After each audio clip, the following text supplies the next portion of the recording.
नमस्कार, अपने उत्तराखंड देख रहे हैं आप और मैं हूं नेहा आपके साथ। सीएम पुष्कर सिंह धामी ने वनाग्नि से प्रभावित क्षेत्रों के स्थलीय और हवाई निरीक्षण के लिए अल्मोड़ा पहुंचे। इस दौरान सीएम धामी कल्याणी का डोल आश्रम भी पहुंचे। सीएम पुष्कर सिंह धामी ने कहा कि इस साल आग से काफी नुकसान हुआ है, बारिश होने से राहत मिली है।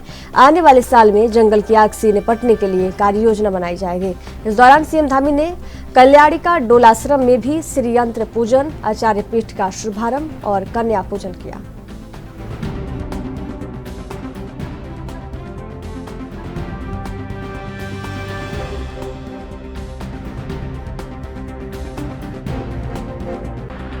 अब वनाग्नि अब पूरी तरह से नियंत्रण में आ गई है और शुरुआत के दिनों में जरूर हमारे लिए बड़ा चुनौती थी, बड़ा चैलेंज था, लेकिन सब लोगों ने लग के उस पर काम किया है और भगवान इंद्रदेव ने भी हम पर कृपा करी है।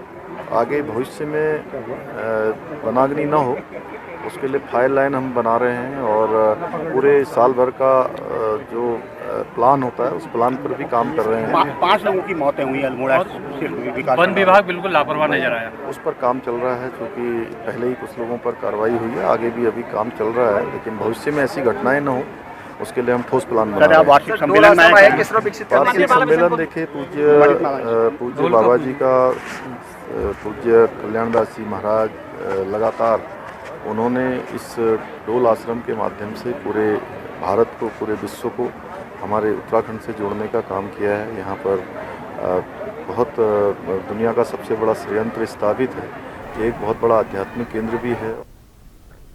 अल्मोड़ा नगर का मुख्य मार्ग, जो अल्मोड़ा की माल रोड कही जाती है, जो पिछले 6 महीनों से बदहाल है। दरअसल नगर में शिखर चौराहे से लक्ष्मेश्वर तक जल निगम द्वारा सिविल लाइन बिछाने का काम किया गया, पर सड़क में डामरीकरण अभी तक नहीं हो पाया, जिसको लेकर कांग्रेस विधायक मनोज तिवारी ने जल निगम के अधिशासी अभियंता का घेराव किया है।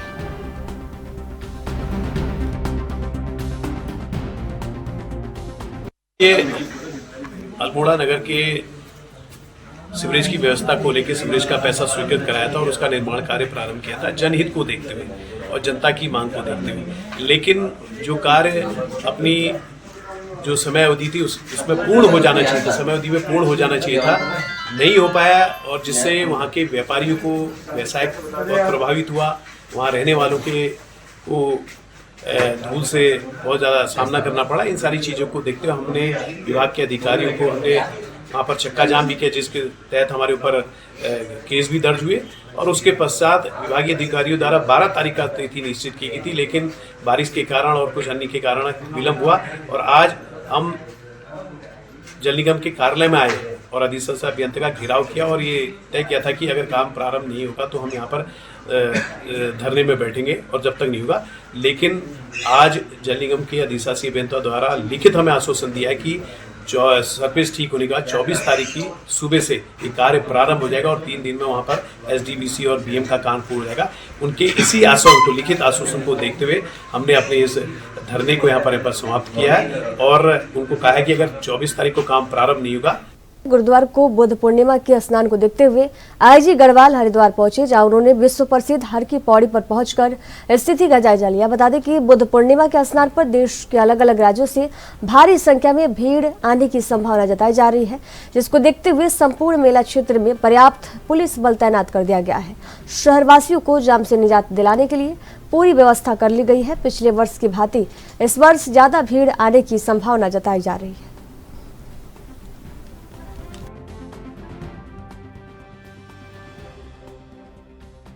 जितने भी स्टाफ है सब यहाँ पहले से ही हर तरह के हर सैटरडे वीकेंड में यहाँ स्नान का ही मेला रहता है और भली भांति विज्ञ है, सबको ड्यूटी और पुलिस बल उनके सुपरविजन में दे दिया गया है, सेक्टर में बांट दिया है और 7 जोन टोटल बनाए गए। तो इस तरह से रात्रि 1 बजे से हमारी जो है कार्रवाई शुरू हो जाएगी। जितने भी घाटों में सोए हुए लोग उनको उठा के फिर स्नान की प्रक्रिया शुरू करा दी जाएगी। क्या सर? हाँ, पीएसी दी गई है और आपके सहयोग के लिए पीएसी अभी एक कंपनी और एक्स्ट्रा दिया गया है क्योंकि और जनपद से गत वर्ष की बात संभव नहीं है, 4 धाम पीक पे है आजकल, तो एक्स्ट्रा ये फोर्सेज और ये पीएसी हमने यहाँ दिया है। सर दिया गया हमारे टोटल जोन में बांटा गया, सबके इंचार्ज गजेटेड ऑफिसर है, उनकी पर्यवेक्षण में देखा जाएगा और स्नान करा के सबको टाइमली बाहर भी हर की पैड़ी से बाहर भी कराना, क्योंकि सबकी एक ही टारगेट लक्ष्य रहता है। जो भी तीर्थ यात्री यहाँ आते हैं सबका एक ही ध्येय होता है कि हम किसी भी तरह से हर की पैड़ी में ही स्नान करें, तो उनकी भावनाओं को ध्यान रखते हुए सबका नंबर आए, इसलिए बहुत तेज़ी के साथ स्नान कराने की कार्रवाई भी कराई जाएगी। प्रशासन का प्लान है, जो भारी वाहन है उनको आने नहीं दिया जाएगा दिन में, शाम तक, जब तक आरती चलेगी शाम तक कल को, तब तक जो है भारी वाहन का प्रवेश प्रतिबंधित रहेगा। डाइवर्जन प्लान भी है और जिनको धाम में जाना है तो धाम के लिए भी अलग से हम लोग यहाँ से रिलीज़ करते रहेंगे। जैसे इस बार गर्मी काफ़ी ज़्यादा है तो उसके हिसाब से लग रहा है कि लास्ट ईयर से कम 2-3 लाख ज़्यादा ही रहेंगे इस बार। बीते दिनों उत्तरकाशी जिले के मोरी नेटवार्ड में निजी स्कूल की वैन में आग लग गई थी। इसके बाद दून परिवहन विभाग अलर्ट हो गया है। परिवहन विभाग स्कूल बस और वैन का फायर सुरक्षा ऑडिट करने की तैयारी में जुट गया है। ऐसे में अब परिवहन विभाग द्वारा स्कूली वाहनों के ड्राइवर को फायर उपकरणों के उपयोग की ट्रेनिंग दी जाएगी। ये ट्रेनिंग 100 के बैच में दी जाएगी। जैसा आपको पता है कि उत्तरकाशी के नेटवार्ड में अभी एक स्कूल वैन में आग लग गई थी। बच्चे तो उतर गए और वो किसी को कुछ नुकसान नहीं पहुंचा, लेकिन स्कूल वैन पूरी तरह से जल गया। अब इससे एग्जाम्पल लेते हुए, इससे सबक लेते हुए, क्योंकि भविष्य में भी ऐसे दुर्घटना न हो, हमारा प्रयास यही है। तो इसके लिए हम लोग क्या कर रहे हैं कि फायर सेफ्टी ऑडिट करवा रहे हैं स्कूल वैन और स्कूल बसों का, जिनमें बच्चे स्कूल जाते हैं। इसमें हमारा मुख्य उद्देश्य होगा कि हम जो स्कूल वैन हैं और स्कूल बसेस हैं उनको फिजिकली चेक करेंगे, उसमें देखेंगे कि फायर एक्सटिंग्विशर है लगा के नहीं, और उसमें फायर के और भी क्या सेफ्टी मेजर्स हो सकते हैं। साथ ही साथ कई बार आपने देखा होगा जो ड्राइवर हैं या गाड़ी के मालिक हैं उनको फायर सेफ्टी जो इक्विपमेंट है उनको चलाने की ट्रेनिंग नहीं होती है, तो हम लोग उनको ट्रेन भी करेंगे कि अगर आग लगती है तो फायर सेफ्टी जो इक्विपमेंट है, फायर एक्सटिंग्विशर है, इसका यूज़ कैसे किया जाता है, इसके प्रोटोकॉल क्या हैं, इसकी रिफिलिंग कब कब होती है, और अगर आग लग जाती है सपोज तो उसके बाद हम लोग इवैक्यूएशन कैसे करेंगे, इन सब चीज़ों को लेकर के हम लोग उनको ट्रेन भी करेंगे। तो सबसे पहला है कि जो गाड़ियां हैं स्कूल बसेस और वैन है उनका फिजिकल वेरिफिकेशन प्लस उनके ड्राइवर और ओनर की ट्रेनिंग, इसको फोकस करते हुए जून महीने से हम लोग स्कूल वैन और स्कूल बसों का फायर सेफ्टी ऑडिट शुरू।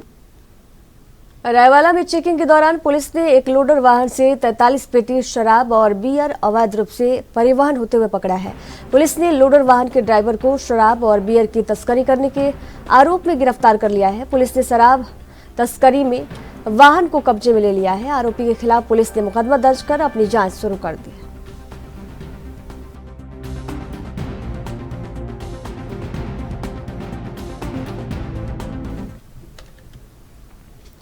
नगर के राजकीय गर्ल्स इंटर कॉलेज जीजीआईसी में अचानक उधम सिंह नगर जिले के मुख्य शिक्षा अधिकारी कुंवर सिंह रावत ने कॉलेज का औचक निरीक्षण किया। इस दौरान कॉलेज की कई कमियां पाई गई। जब हमारी टीम ने मुख्य शिक्षा अधिकारी कुंवर सिंह रावत से बात की तो उन्होंने बताया कि कॉलेज में लगभग 1700 से अधिक छात्राएं पंजीकृत हैं।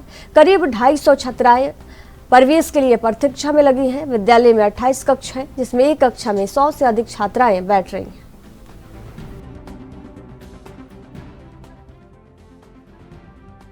परेशानियों के मद्देनजर मैंने आज यहाँ पर निरीक्षण का प्रस्ताव रखा है और मैं आज हालांकि छुट्टी है लेकिन इसके बावजूद भी क्योंकि व्यस्तताओं के रहती है हमारी, फिर भी मैडम को जो हमारी प्रिंसिपल है उसको हमने बुलाया है, कुछ आवश्यक स्टाफ बुलाया है। तो ये जैसे मैं आपको बता दूँ ये हमारे जनपद का सबसे बड़ा विद्यालय है। लगभग यहाँ पर इस समय 1700 बच्चियाँ हमारी कक्षा 1 से और 12 तक अध्ययनरत हैं।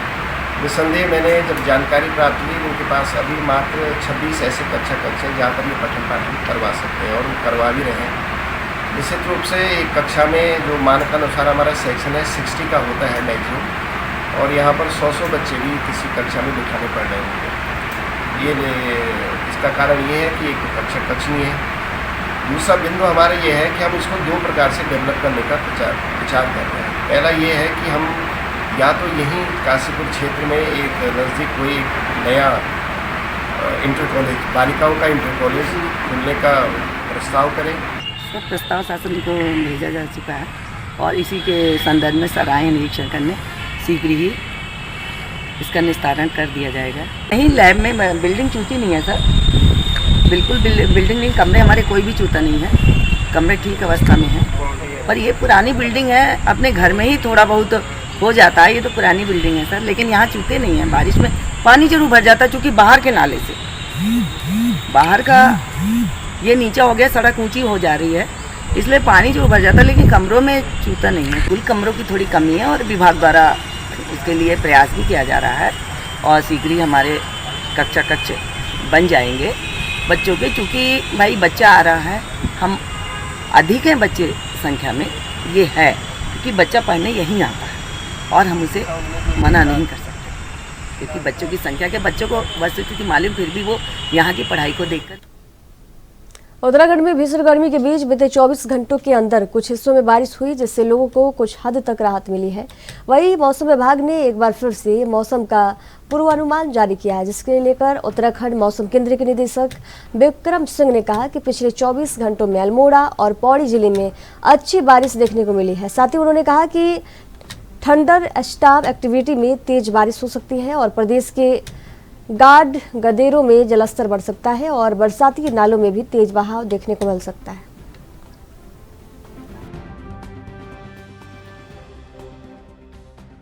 पिछले 24 आवर्स में अच्छी बारिश जो है हमारे दो डिस्ट्रिक्ट खासकर है पौड़ी और इसी तरह जो है अल्मोड़ा डिस्ट्रिक्ट में अच्छी मिली है, मॉडरेट रेन मिली है, करीब 5 सेंटीमीटर के आसपास। उनमें एका दुका जगहों में बारिश इस तरह की मिली है और जगह हल्की तक की बारिश है ज़्यादातर। और इसकी वजह से सुनाई दे रहा है कि जो पौड़ी में है कहीं ना कहीं थोड़ी दिक्कतें हुई है। तो ये बोला भी गया था कि आजकल जो थंडरस्टॉर्म एक्टिविटी रहती है तो इसमें तेज़ शावर अब मिलेंगे और उसकी वजह से जो गाढ़ गदर है उसमें जो है जलस्तर बढ़ सकता है, या फिर जो बरसाती नाल है उसमें जो है डेब्रिस का फ्लो पानी के साथ साथ वो चीज़ें भी देखने को मिलेगी। तो कहीं ना कहीं जब ऐसी एक्टिविटी है तो थोड़ा सतर्क रहने की ज़रूरत है। और मैंने बोला भी है कि जो लोग यात्रा में जा रहे हैं या आवागमन कर रहे हैं पहाड़ों में, तो वो ध्यान रखें कि जिस समय थंडरस्टॉर्म एक्टिविटी चल रही है तो उस समय थोड़ा इंतज़ार करें कहीं सेफ जगह पे, जब ख़त्म होती है तो आगे बढ़ें। साथ ही जो गाढ़ गदेरे हैं या बरसाती नाले हैं उसके आसपास खड़े ना हों, क्योंकि आपको नहीं पता जो थंडरस्टॉर्म है, तेज़ बारिश है, कहीं आगे दूर में हो रही हो और उसकी वजह से एकदम जो है। चारधाम में अधिक से अधिक श्रद्धालुओं को पहुंचने पर पटरी से उत्तरी व्यवस्था सुधरने के संकेत मिल रहे हैं, इसलिए प्रशासन ऋषिकेश में रुके श्रद्धालुओं को प्राथमिकता के तौर पर जल्द ही यात्रा मार्ग पर रवाना करने के प्रयास में जुट गया है। इसके साथ बस ऑपरेटर की नाराजगी को भी दूर करने की कोशिश प्रशासन ने की है। बता दें कि आज गढ़वाल आयुक्त विनय शंकर पांडे यात्रा पंजीकरण कार्यालय परिषद पहुंचे। उन्होंने निरीक्षण के बाद तमाम विभागों के अधिकारियों के साथ एक बैठक की। बस ऑपरेटर को भी खास तौर पर चर्चा के लिए बुलाया। मीडिया से बातचीत करते हुए गढ़वाल आयुक्त ने बस ऑपरेटरों की नाराजगी को दूर करने का दावा किया है। इसके अलावा श्रद्धालु की सुविधा और उनके यात्रा मार्ग पर भेजने के लिए गढ़वाल आयुक्त ने क्या कहा, सुनिए। में हैं तो उनके बारे में भी कुछ निर्णय करने के लिए, और साथ ही साथ जो हमारे चारधाम यात्रा टूर एंड ट्रेवल ऑपरेटर्स हैं उनकी भी कुछ इश्यूज़ थे, उस पर आए थे। वो उनसे डिस्कशन हो गया है, काफ़ी अच्छे माहौल में डिस्कशन हो गया है। उनकी जो भी आशंकाएं थी उन पर हम लोगों ने बातचीत कर ली है, सभी का समाधान करने के लिए उनको आश्वासन दे दिया गया है। और एक ऑफिसर्स के भी हम लोग मीटिंग करके तय करेंगे कि हम लोग किस तरह से फ्यूचर में आगे इसको हमको बढ़ना है। ये आप सभी लोगों को पता है कि हमारे चारधाम यात्रा के लिए जो ऑन स्पॉट रजिस्ट्रेशन था उसको 31 तक सस्पेंड किया गया है। और चारधाम में अभी भी कल के फिगर के हिसाब से केदारनाथ जी में लगभग 34,000 के आसपास यात्री थे, बद्रीनाथ जी में 20,000 और गंगोत्री यमुनोत्री में एज़ यूजुअल 13,500 से 14,000 यात्री चल रहे हैं। उसको लेकर अभी भी प्रशासन। पौड़ी श्रीनगर राष्ट्रीय राजमार्ग पर बीती देर रात डंपर द्वारा प्रेमनगर क्षेत्र में बिजली लाइन के कुछ खंभे तथा पेड़ तोड़े जाने का मामला सामने आया है, जिससे क्षेत्र की विद्युत आपूर्ति ठप हो गई है। गनीमत ये रही कि इस दौरान कोई तारों की चपेट में नहीं आया। स्थानीय निवासी भगवान सिंह ने बताया कि होंडा कंपनी का इस मार्ग पर सड़क पेंटिंग का काम चल रहा है। उन्होंने बताया कि रात 1 बजे के आसपास यहाँ से गुजर रहे डंपर के कारण बड़ी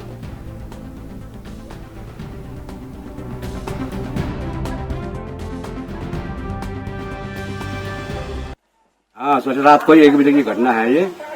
और अचानक यहाँ पर हमारे घर के सामने पत्रकार भगवान सिंह जी रहते हैं, उनको अचानक महसूस हुआ कि इतनी हलचल क्यों हुई।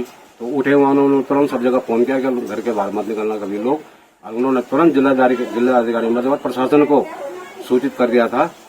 तो उस टाइम रात को किसी ने बताया हमको कि डंपर द्वारा ये घटना घटी है। हमने तो नहीं देखा, लेकिन बाजार में लोग कह रहे थे। तो उसके बाद तुरंत पत्रकार महोदय ने वहाँ प्रशासन को शिकायत की। तो रात को एसडीओ साहब आए थे यहाँ पे। हाँ जी, रात को एसडीओ साहब गाड़ी से आए थे यहाँ पे, देख के चले गए थे। तब से लाइट भी नहीं है और इस टाइम काम तो कर ऐसा हुआ है कि कल रात लगभग 1:30 बजे करीब हमारी अधिशासी अभियंता महोदया का फोन आया कि प्रेमनगर क्षेत्र में कोई तार टूटने की घटना हो गई है, पोल तार टूटने की घटना हो गई है। उनको जिलाधिकारी महोदय द्वारा बताया गया इस बात को। तो उन्होंने तत्काल हमें इस बारे में जानकारी दी। हमने तुरंत ही हमारे बिजली घर से निकलने वाले जो फीडर होते हैं उनको तुरंत बंद करा के अपने लाइन स्टाफ को तुरंत ही साइट पर भेजा। और यहाँ पर जो हमारे लाइन स्टाफ रात लगभग जैसी हमें सूचना मिली उसके 10 मिनट बाद यहाँ साइट पे पहुँच गया था। और उन्होंने जो तार रोड पे पड़ी हुई टूटी तार थी उनको काट कर एक साइड किया और सप्लाई व्यवस्था को लगभग। यहाँ रुकेंगे एक छोटे से ब्रेक के लिए।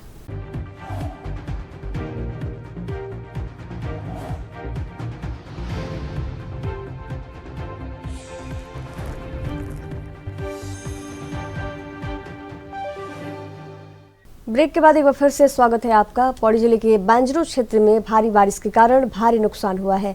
यहाँ तेज बारिश से लोगों के खेत पानी के तेज बहाव से बर्बाद हो गए। हालांकि बारिश के कारण जनहानि नहीं हो पाई है। बारिश के कारण प्रभावित ग्रामीणों को ठहरने के लिए उचित व्यवस्था प्रशासन द्वारा की जा रही है। वही फूड पैकेट और राहत सामग्री भी प्रभावित गाँव तक पहुँचाई जा रही है। डीएम ने बताया कि मौके पर पहुँचकर टीम नुकसान का आकलन करेगी और हर संभव ग्रामीणों को पहुँचाया जाएगा। आज एक घटना हुई है सर, कुछ नुकसान की खबर भी आ रही है सर। क्या कुछ ये सूचना मिली है सर आप लोगों को? आज अचानक से जो अतिवृष्टि हुई है बैजरों के आसपास के इलाके में, तो 4 गांवों में कुछ क्षतियों की सूचना है। यहाँ पे जो हमारा स्टेट हाईवे है 32 उसके किलोमीटर 10 to 11 में भी 30 मीटर का स्ट्रेच जो है वो बह गया है। तो इस संबंध में एसडीएम को एक्सीएन पीडब्ल्यूडी साथ ही जो आपकी यूपीसीएल के एक्सीएन है जल संस्थान और सीएमओ और डीएसओ को निर्देशित किया गया और तत्काल इसमें जो भी राहत संबंधी कार्रवाई की जानी है उस पूरे इलाके में वो करने के लिए उन्हें निर्देशित किया गया। और अभी तक किसी भी किस्म की जनहानि की कोई सूचना नहीं है। कुछ सामान्य क्षतियाँ हैं तो उन्हीं के अकॉर्डिंगली आवश्यक कार्रवाई की जाएगी। सर कितनी टीमों को यहाँ से सर भेजा गया होगा मौके के लिए? यहाँ से डिज़ास्टर मैनेजमेंट की टीम और एसडीएम भी अपने साथ में एफजीआई और दूसरे लोगों को लेके जा रहे हैं। तो मैं उम्मीद करता हूँ कि स्थिति में नॉर्मल सी जल्दी से जल्दी आ जाए। लोक सूचना आयोग द्वारा दिनेशपुर नगर पंचायत के अधिशासी अधिकारी को सूचना के अधिकार के अधिनियम के तहत एक दिन लेट सूचना देने के मामले में 25,000 रुपए का दंड लगाया गया। इस दौरान नगर पंचायत के अधिशासी अधिकारी सरोज गौतम ने कहा कि ध्रुव कुमार ने नगर पंचायत से बायलॉज की कॉपी की मांग किया था, परंतु ध्रुव कुमार को बायलॉज की कॉपी उपलब्ध करा दिया गया था, लेकिन एक दिन लेट हो गया था। जबकि यही सूचना कुछ दिन पहले ध्रुव कुमार ने मांगा था और उन्हें बायलॉज की कॉपी दे दिया गया था। ध्रुव कुमार प्रतिदिन सूचना अधिकार अधिनियम अंतर्गत से सूचना मांगते रहते हैं। हमारे कर्मचारी ध्रुव कुमार की सूचना को देते देते एक अलमारी भर दिया गया, परंतु ध्रुव कुमार जो भी सूचना प्राप्त होता है आगे की कोई कार्रवाई नहीं करते। ये जो ध्रुव कुमार वैद है, इसने एक सूचना मांगी थी हमसे सूचना अधिकार अधिनियम 2005 के तहत, जिसमें इन्होंने हमसे बायोलॉज की कॉपी मांगी थी, जो कि हमने निर्धारित समयावधि में इन्हें दे भी दी थी। लेकिन इसके बाद भी आयोग में मानना था कि बायोलॉज और गजट दोनों अलग अलग चीज़ें, तो उसी में इन्होंने उसी के दौरान दोबारा इन्होंने इस पर अपील की है आयोग में। तो उसी सूचना को देने में हमें एक दिन लेट हो गई, जिस वजह से ये 25,000 का जुर्माना लगा है। लेकिन वही सूचना जो हमने 1 महीने पहले दी थी, बाद में आयोग ने उसे ही मान लिया कि गजट ही बायोलॉज होता है, उसी के अकॉर्डिंग हम अपने यहाँ हाउस टैक्स को अधिरोपित करते हैं। ध्रुव कुमार एक ऐसा व्यक्ति है जिसका काम सूचना का अधिकार अधिनियम मुझे लगता है इसी व्यक्ति के लिए बना है, क्योंकि आए दिन एक सूचना इसके निस्तारित होती है तो तुरंत ही दोबारा सूचना, हमारी लगभग एक पूरी अलमारी इसकी सूचनाओं से भरी पड़ी है। तो नहीं होता ये मैं इसको नहीं कह सकती हूँ, लेकिन इस व्यक्ति का पता नहीं क्या। सर, मैं ध्रुव कुमार बैद उधम सिंह नगर के वार्ड नंबर 4 का निवासी हूँ, और मैं सूचना जहाँ मुझे लगता है कि यह गलत काम हो रहा है, यह भ्रष्टाचार में है, तो मैं वहाँ सूचना मांगता रहता हूँ। और जो है मुझे लगा कि यहाँ पे गलत हो रहा है, तो मैंने भवन कर का जो है बायोलॉज मांगा था, और उसने बायोलॉज के बजाय उसने गजट दे दिया। तो हमने उसकी शिकायत प्रथम अपील अधिकारी को किया था, फिर उसके बाद भी नहीं दिया वो, और उसके बाद हमने आयुक्त महोदय जी को किया देहरादून में, तब जाके उसको दंडित किया है। उनको लगा कि ये गलत उनको गुमराह कर रहा है, आज भूमक सूचना दे रहा है, तो महोदय जी ने खुद उनको दंडित किया है। इसमें सर आप ही बताइए, मैं क्या कहूँ। भवन में क्या कमी था, क्या किस प्रकार गड़बड़ हुआ यहाँ पर? गड़बड़ किया सर, जैसा मान लीजिए किसी खाते में 2 लाख मकान का देना है और उसे खाते में 4 लाख जाता है। काशीपुर का LT भट्ट राजकीय चिकित्सालय चिकित्सकों की भारी कमी के चलते सफेद हाथी का रूप धारण करने की विवश हो चला है, जिसके चलते अस्पताल में इलाज के आसपास से आने वाले रोगियों को समस्याओं से जूझना पड़ रहा है। बता दें कि जनपद का दूसरा सबसे बड़ा अस्पताल काशीपुर राजकीय चिकित्सालय है। इस समय डॉक्टरों और चिकित्सा से जुड़े स्टाफ की भारी कमी से जूझ रहा है, लेकिन इस ओर प्रदेश सरकार और शासन की बेरुखी के कारण अस्पताल रेफर सेंटर बन चुका है, जहां काशीपुर ही नहीं यूपी तक से आने वाले हर रोज सैकड़ों मरीजों को प्राइवेट अस्पतालों का रुख करना पड़ रहा है, जहां उन्हें इलाज के लिए भारी कीमत भी चुकानी पड़ रही है।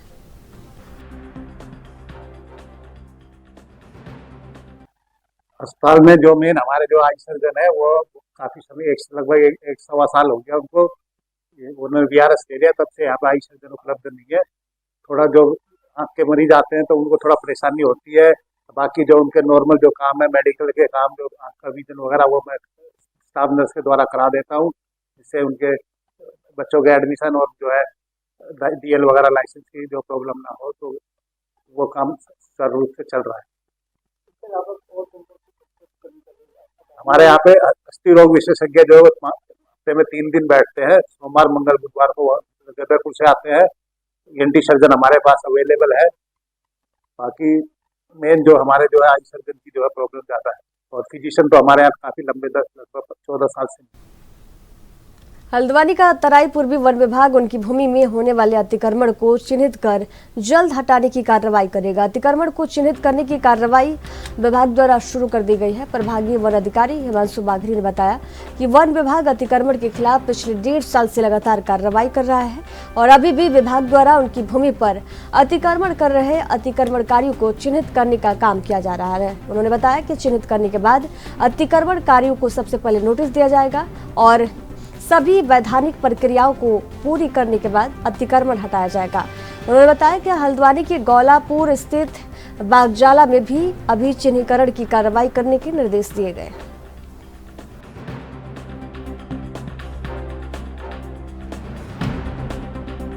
जी, प्रभाग अंतर्गत वन भूमि पर जितना भी अतिक्रमण है उसमें लगातार वन विभाग द्वारा पिछले 1-1.5 साल से कार्रवाई की जा रही है। उसमें काफ़ी भूमि अतिक्रमण से मुक्त कराई गई है।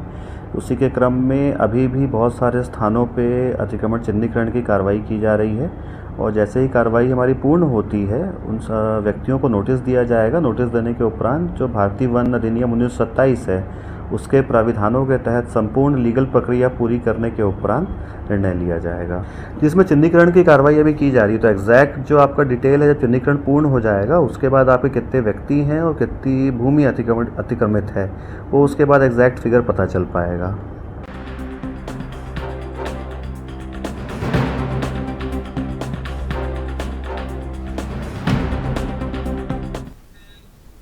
अपने उत्तराखंड की खबरों के सफर में दीजिए जाने की इजाजत। देखते रहिए एनबी न्यूज। नमस्कार।